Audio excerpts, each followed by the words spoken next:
I had a very messy breakup with a guy after a 7-month relationship.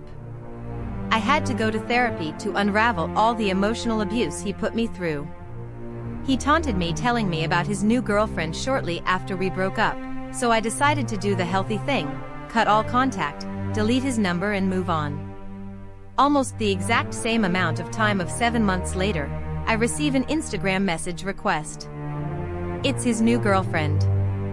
Her message said she was in fact not his girlfriend anymore and if I could help her. Extremely curious, I accept the request and ask how I can help. She says she needs closure. Explains she broke up with him for the same reasons I broke up with him. We spent a few hours talking out and bonding over our experiences with him. He followed the exact same narcissistic patterns, manipulated her as much as he manipulated me, and so forth. My heart broke for this poor girl. I had already worked through my own baggage, but here she was going through the exact same thing. Except worse, because he taunted her online, turned her friends against her, and so forth. I was enraged at him, to say the least.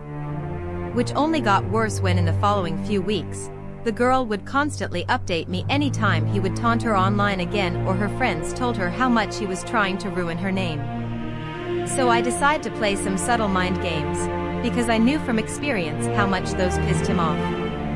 Since I had deleted his number, I contacted a friend of his to ask for it, and I got it. As I later found out, that friend ran to him immediately and said I'd asked for his number. He had a small meltdown on a Discord server with his friends a few hours later along the lines of, "My name, asked for my number. Why would she do that? What does she want?" and then tried to joke it off with, "The consequences are coming for me." Yes. Yes, they are. I let him sit the whole day with the knowledge that I had asked for his number but not contacted him yet. I used that time to double-check something. Just as I suspected, a joint account he and I shared during our relationship still existed. One he had created. So in the evening, I sent him a screenshot of it and told him to delete it, please.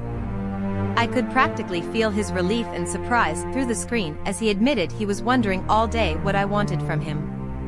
I replied in honey-sweet tones that this was all.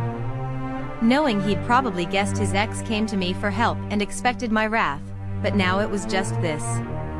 Anyway, it took him half an hour to delete the account since he didn't remember the password for it. It was an amazing feeling sitting on the other end of the conversation knowing he was doing that for me. Thinking he was safe. But I wasn't done with him. Social media is a wonderful thing. I made a TikTok I didn't post but downloaded to my gallery, that I put on a WhatsApp status only he could see, making it seem as though I had put out a public TikTok that was now also on WhatsApp for all my contacts to see. In the TikTok, I explained that emotional abuse is also abuse. That I got out of a toxic relationship with a manipulator, wonder who that could be, because I realized narcissists don't change. And how I know. His most recent ex escaped him too, and we are now besties. I posted this around 10 p.m. and went to sleep shortly after. I got up at around 6 or 7, and saw he had seen my status at 1:30 a.m. and left a message. I didn't read it until around 10. Okay, I get it. I did something wrong. I told him, go figure. He asked what he had to do so I'd stop taunting him. I asked him that if he didn't like how it tasted, how did he think it was okay to taunt his recent ex so much? He doubled down and said he understood and would stop because he just wanted his peace. I bet she wants hers too. Anyway, it seems to have taught him a lesson because for the last few months, she hasn't had any more updates and is living her best life. I'm so proud of her. And he better not try to hurt her again or he'll have me to deal with.